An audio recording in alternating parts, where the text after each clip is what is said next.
लोकांचा जीवनाचा एकच ध्येय असतं की माझ्या जीवनामध्ये मी अपार श्रीमंती संपत्ती कमवावी आणि माझ्यासाठी छान एखादं घर बांधावं, एखादी गाडी घ्यावी, माझ्या लेकरांना बाळांना मोठं चांगलं भवितव्य उज्ज्वल करावं आणि माणसं नंतर मरून जातात. पण तुमचं किती कौतुक आहे, आज लोक स्वतःच्या घरासाठी आपलं संपूर्ण हयात घालवतात आणि तेव्हा कुठं 4 मजली 2 मजली घर बांधतात. पण तुमचा विचारच किती महान आहे, तुमचा संकल्पच किती महान आहे की तुम्ही आपल्या संसारातील 4-2 रुपये बाजूला काढले आणि आपल्या देवी मातेचं हे भव्य दिव्य असं मंदिर स्थापनेचा संकल्पच नाही तर ते मूर्तिमंत रूपामध्ये आज तुम्ही प्रकट केले. तर सर्वप्रथम मी सणस परिवारासाठी समस्त सणस परिवारासाठी एकदा जोरदार टाळ्यांच्या गजरामध्ये स्वागत करतो. तर आपल्या सेवेसाठी घेतलेला अभंग जगद्गुरु तुकोबा यांचा आहे. या 4 चरणांच्या अभंगात तुकोबा सांगतात की उभारीला हात जगी जानवी मात, देव बैसले सिंहासनी आल्या या शिका पुरे धनी. म्हणजे तुकोबा सांगतात की आता उभारीला हात म्हणजे तुमच्यापैकी कोणीतरी एक छोटासा संकल्प मनामध्ये धारण केलता की आमच्या घरादारामध्ये आमच्या वस्तीवर कुठेतरी देवीचं भव्य दिव्य स्वरूपामध्ये मंदिर असावं. हा हृदयामध्ये विचार फक्त मनामध्ये व्यक्त केला आणि त्या विचाराला त्या प्रेरणेला भगवंताच्या ठाई ज्याने कोणी व्यक्त केला असेल, भगवंताला देवीला प्रार्थना केली असेल की माते माझं घर मला माहिती नाही पण मला तुझं मंदिर बांधायचे, या भावनेला ज्या भक्ताने व्यक्त केलं आज त्या भक्ताच्या भावनेला इथं मूर्तिमंत रूपामध्ये प्रकट करत झाले. हे देवीच्या कृपा आशीर्वादामध्ये झाले. पण देवीचा कृपा आशीर्वाद असं सगळ्यांवर होतो का? नाही. सर्व ठाई अगोदर काय पाहिजे? ए तू धर्म्यामृतमिदं यथोक्तं पर्युपासते श्रद्धा मत परमा भक्तास्ते तिव मे प्रिया. श्रद्धा सर्वात अगोदर आपल्या हृदयात काय पाहिजे? श्रद्धा पाहिजे. आपल्या मनामध्ये काय पाहिजे? देवीबद्दल भक्ती पाहिजे. आज समाज फार विखुरलाय. आज समाज त्या भगवंतामुळे तुमचं माझं अस्तित्व आहे त्या भगवंताचंच अस्तित्व मान्य करत नाही. समाज म्हणतात काय तुम्ही दगडाची पूजा करतात आणि दगडात काय देव असतो का? इथपर्यंत समाज गेलाय. म्हणजे पूर्वी 10-12 गावातून एखादा ओरडायचा देव काय खरंय का, पण आता प्रत्येक गावातून 10-12 जण बोंबलत सुटतात देव काय खरंय का. अहो ज्या देवामुळे तुमचं माझं अस्तित्व आहे त्या देवाच्या अस्तित्वावर तुम्ही शंका उपलब्ध करता. नक्की समजायचं तुमचं माझं पूर्वजन्मीचं घनघोर असं पाप उदयाला आलं म्हणून आपण काय म्हणतो देव काय खरंय का. देवाच्या अस्तित्वावर शंका उपलब्ध करणारे तुम्ही आम्ही आहोत तरी कोण? अहो घेतलेला श्वास हे समजत असणारं शरीर आज विज्ञानाने अनंत प्रगती केली पण विज्ञानाने आजपर्यंत पाहिलं का? ही 5 बोट आहेत, यातलं एखादं बोट विज्ञानाला तयार करता आलं? नाही करता आलं. विज्ञानाला रक्त आजपर्यंत तयार करता आलं का? नाही करता आलं. का? त्याचा अधिष्ठाता वेगळा आहे, तुमचं माझं शरीर चालवणारा वेगळं आहे. या समुद्रामध्ये पाहायला गेलं आजपर्यंत तुम्ही समुद्राला बरेच जण तुम्ही तर कोकण म्हणजे आपल्या या भागात राहता अनेक जण समुद्राच्या जवळपास जाऊन आले. समुद्राच्या किनारी तुम्हाला अशी कुठे तटबंदी दिसली का? नाही दिसली. मग समुद्र आपली पातळी का ओलांडत नाही? कारण त्या समुद्रावर मर्यादा लावणारा कोणीतरी आहे. तुमचा माझा भगवंत त्या समुद्रावर आपली मर्यादा कधी ओलांडून देत नाही का? तो देव चालवणार आहे.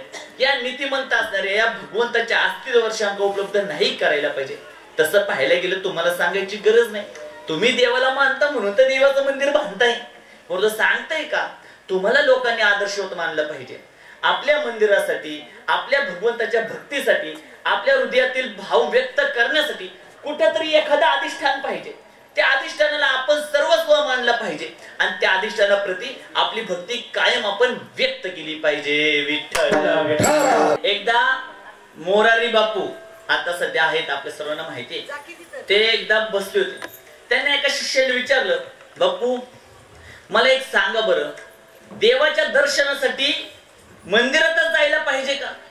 तुम्ही म्हणता देव चराचरामध्ये, देव या दगडामध्ये, देव या झाडांमध्ये, देव या आकाशामध्ये, देव या हवेमध्ये सगळ्या ठिकाणी देव आहे. मग आपल्याला देवाच्या दर्शनासाठी मंदिरात जायची काय गरज आहे? त्यावेळेस मोरारी बापू म्हणले तुम्ही गाडी कधी चालवली का? म्हणली हो. तुमच्याकडे गाडी आहे का? हो. ती गाडी कधीतरी पंक्चर होती का? हो. मग गाडी पंक्चर झाल्यानंतर हवा तर सगळ्या ठिकाणी, मग ती हवा गाडीच्या त्या चाकामध्येच का घालावी लागते? का? त्याच्या पाठीमागं विज्ञान आहे. अगदी त्याच प्रकारे हाच प्रश्न रामकृष्ण परमहंस यांचे सतशिष्य असणाऱ्या स्वामी विवेकानंदांनी विचारला. विवेकानंद म्हणतात आपल्या गुरूंना, गुरुजी मला एका प्रश्नाचं उत्तर द्या. देवाची भक्ती करायची असेल तर आपण घरात बसूनच करू शकतो ना? मंदिरात जाण्याची काय आवश्यकता आहे? मंदिर का गरजेचं आहे ते सांगते. त्यावेळेस स्वामी विवेकानंदांना त्यांचे गुरुजी म्हणतात, मान्य ठाईच बैसुनी करा एक चित्त आवडी अनंत आळवावा. हे सत्य. पण ठाईच बैसुनी घरामध्येच बसून ज्यावेळेस तुम्ही जप करण्याचा प्रयत्न करता, तास एक दोन घटी काय गेल्यानंतर तुमच्या वृत्ती, तुमचे विचार शांत व्हायला सुरुवात होते आणि मग देवाच्या भक्तीमध्ये मन लागतं. म्हणजे तुम्हाला पाणी पाहिजे असेल तर पाणी मिळवण्यासाठी घरातच पाणी पाहिजे तर तुम्ही काय करणार? बोरची मशीन आणणार, तिथं होल घेणार, मोटर आणणार, वायर आणणार आणि त्या होलच्या मार्फत, त्या वायरीच्या मार्फत, पाईपलाईनच्या मार्फत त्या बोर मधलं पाणी काढणार. किती मोठा अट्टहास करायचा आहे.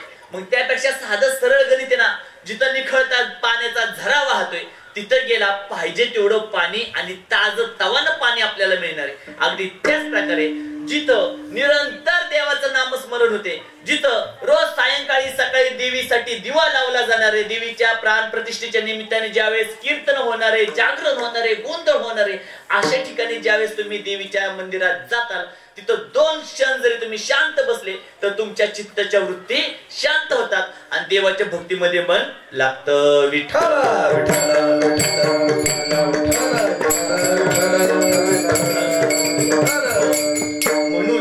म्हणून मंदिरांची आवश्यकता आहे. आज इथं कुठेही नजर टाकली तुमच्या सगळ्या बऱ्याच लोकांच्या घरांचे पत्रे आहेत, कुणाचा स्लॅब दिसत नाही. पण तुम्ही देवीचं मंदिर बांधताना स्लॅबचं बांधलंय बरं का, त्यासाठी तुमचं कौतुक आहे. काय काय जण म्हणतात तुमच्या देवाने सृष्टी उभी केली, मग तुमच्या देवाला काय त्याचं मंदिर बांधता येत नाही का? देवाला त्याचं मंदिर निश्चित बांधता येतं. पण आपल्या देवीला कुठेतरी वाटतं की माझ्या भक्ताच्या मनात थोडीफार सेवा करण्याची वृत्ती निर्माण व्हावी आणि सेवा करण्याची संधी प्राप्त व्हावी, म्हणून देव तुम्हाला आम्हाला प्रेरणा देतो आणि अशी मंदिर उभारण्याची मनामध्ये प्रेरणा देतो. विठ्ठल